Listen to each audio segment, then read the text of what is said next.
Hey everybody, my name is Brandon. You can call me Bubba. That's what they call me on the CV.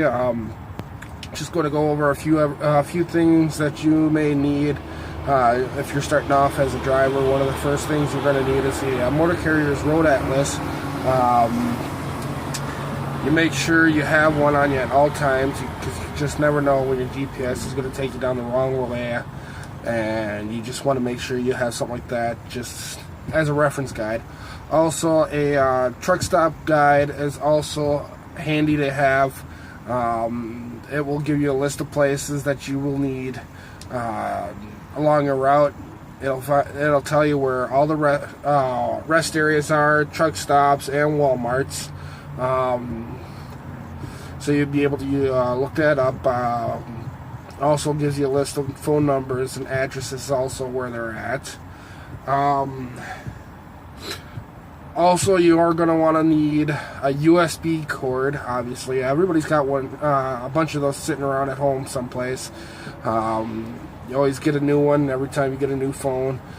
Make sure you keep a couple of those on the truck at all times with you.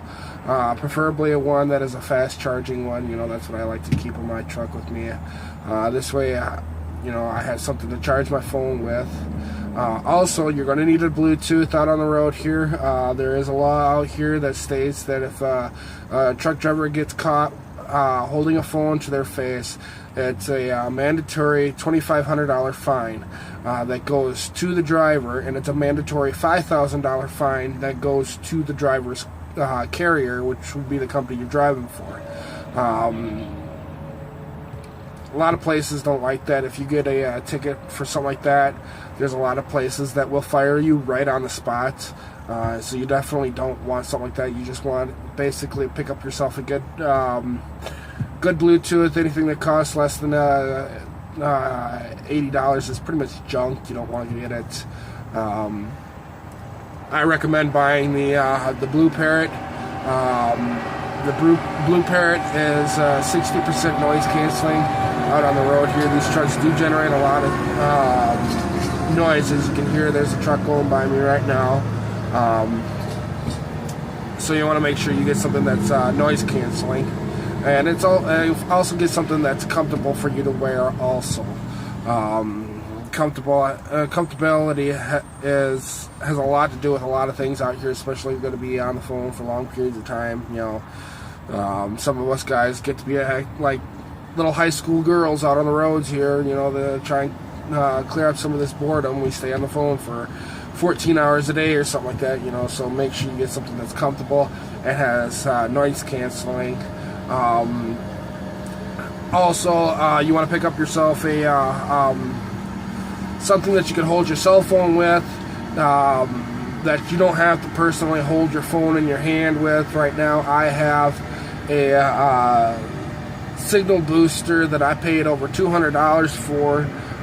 You don't have to necessarily go out and buy something like that. I only bought it because it's something nice to have. You know, you can get out here in some of these areas where it's really low signal on some of these cell phones, so I just bought that just, you know, for the extra boost. But you can buy something for $30 at a truck stop just to hold your cell phone with. You can get it something where you can it'll mount on your windshield, or you can get something that'll mount on your dash, or something that will sit on top of your dash and won't slide around, or they say it won't. So pick up something like that for you. This way you don't have to worry about anything. You'll have your phone right in front of your face there. You don't have to worry about reaching over and grabbing it and getting in trouble for it. Believe me, I know. Before I bought this, the Texas Department of Transportation tried giving me a citation for texting and driving. That would have been a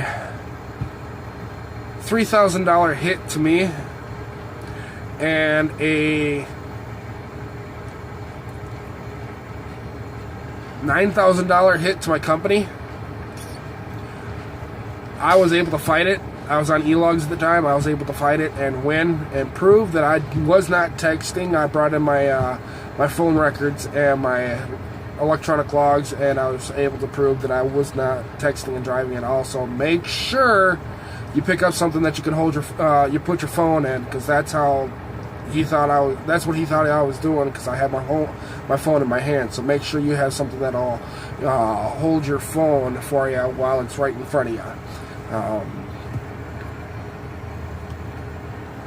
Also, you want to pick up yourself a good GPS. Make sure you get something specifically for truck drivers. Do not pick up yourself some cheap one for cars, because it will put you on roads that you are not allowed on. You got to remember that these trucks are 40 tons, which is 80,000 pounds total. So you don't, and those GPSs will take you on routes that are restricted to 20 tons, and you do not want to be on one of those roads. You will get a big ticket for that, and you and your company will have to pay for that ticket. So pick up something that is designed for truck drivers. I have the Rand McNally TNV 730, which is a 7-inch screen, and it helps me along my way. Now, you don't need to get yourself a GPS if you have a road atlas. Don't need one then. But they're nice to have. They're a nice tool to have. Make sure you get yourself a hard hat, high visibility safety glass, or safety vest or jacket, doesn't matter. Steel-toed boots or shoes, and work gloves. And the reason why I say all that is depending on the type of load that you're going to be hauling. You know, if you're going to be pulling a dry van, some of those companies actually require that you have to wear all of that to be on their property. That's for insurance purposes only, obviously. So make sure you get that stuff. If you're pulling flatbed, you're going to have to wear every single bit one of those items, all those items right there. Your hard hat, safety glasses, your vest, and your boots. You know, just so that you're safe and you're covered under their policies. The gloves, not a whole lot of places require that you have to wear those, but they are nice to have, especially when you're fueling. You don't want to get that fuel on your skin, because it stinks, and it's because it is an oil-based fuel. It's really hard to get off your skin. So the gloves, you don't have to go out and buy them to spend a whole lot on them. I spend $12 on mine, if that, at the most. You know, make sure you have that. You also want a toolbox on your truck. Never go out on the road without some sort of type of tools that are on your truck. Chances are you're going to come into a situation where you're going to need them. Whether it's adjusting your trailer brakes, or something under your hood is not working properly, or whatever. You know, make sure you have a toolbox on it with wrenches and sockets and screwdrivers. Also, pick yourself up a tread depth gauge and a air pressure gauge for your tires.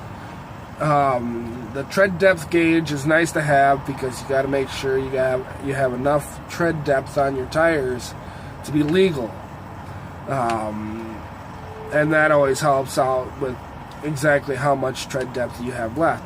The air gauge, make sure you go out and buy one for trucks, specifically for trucks.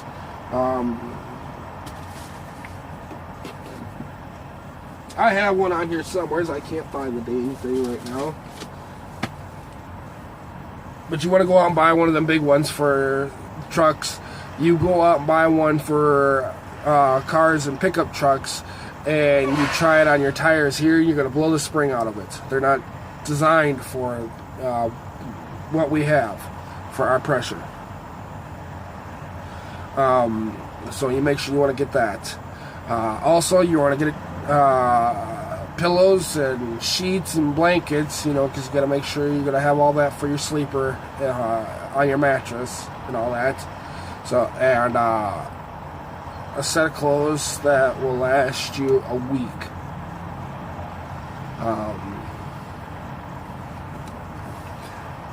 Also, go out and some companies will not provide you with a refrigerator at all. I have a Coleman, as you can see right there. That's my refrigerator. That you can plug right into your cigarette outlet. I usually keep milk and lunch meat and cheese and peanut butter and jelly and you name it. You know, anything that you could be refrigerated, it'll go in there and it'll stay nice and cool. Let's see here, what else? Make sure you pick up enough food to last you a week on the truck. You know, 2 weeks at most.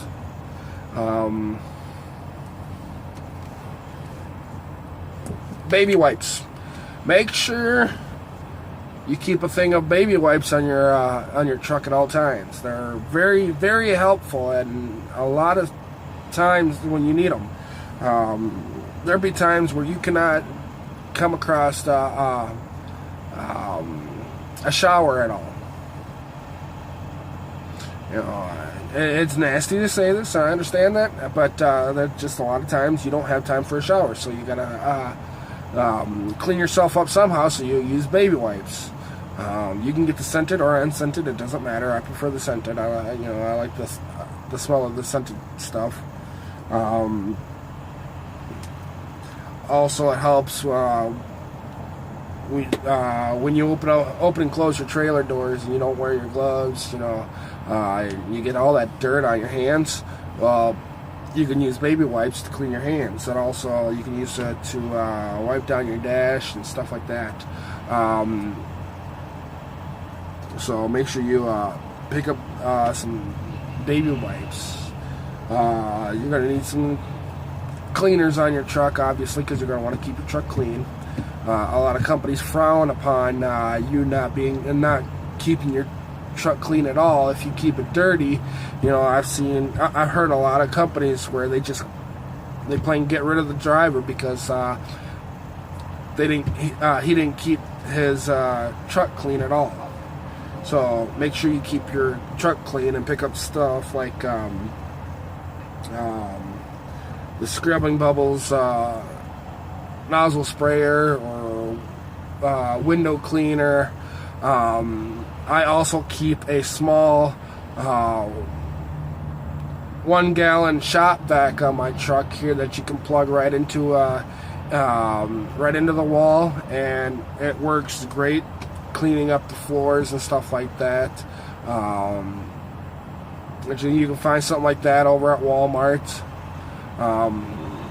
If you don't have an inverter on your truck, which for something like that you're going to need an inverter, but if you don't, you can go out and buy one and have your shop install it in for you.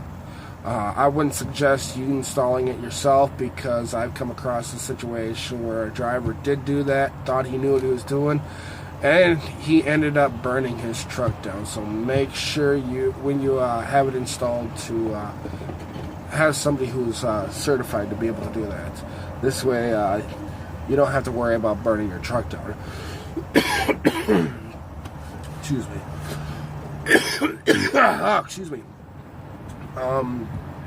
If you're hauling a dry van or a reefer, make sure you keep a broom on your truck at all times. You're going to be required to sweep out your trailer a lot. The reefer, the type of broom that I would carry on your truck is something like a kitchen broom. It's a lot easier to get down in the grooves in for sweeping that trailer out. It's going to cost, it's going to save your company money also, and time, because you're not going to have to sit in the lines waiting on a washout. So I'd suggest picking something up like that. Preferably something with a wood handle. If you pick up something that's got a metal handle, it's going to break on you. I've had that situation happen to me about 3 years ago when I was out in California. I was pushing some wet recycled paper out of my trailer, and I snapped my handle. Thought I had me a good broom, and it turns out I had a junk one. So make sure you get one that is a wood handle only. This way it'll last you a lot longer. I've got one now. After that incident, I went out and bought me a wood-handled one, and I've had it ever since. In fact, it sits in my garage at home. So make sure you have that.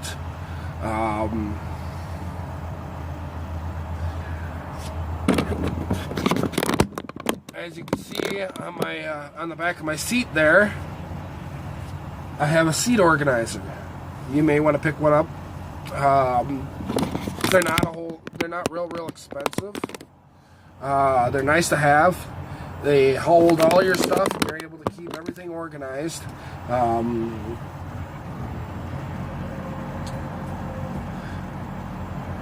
I picked mine up about 3 years ago when I was driving for Schneider National. I had it ever since. Absolutely love the thing. Also, I picked up one of these things. Real simple device. It just sits on your steering wheel, and it has this little clip here, a spring-loaded clip. And basically, that is my steering wheel tabletop. I use that to do all of my paperwork on. Makes things a whole lot easier. You don't have to worry about getting your map book out and having to draw and scratch on that and stuff like that. Right there in your lap, you can just put it right there on your steering wheel and go to town. So that's so far a list of things that I would suggest getting. I may have a part 2 to this video, depending on if I've forgotten anything.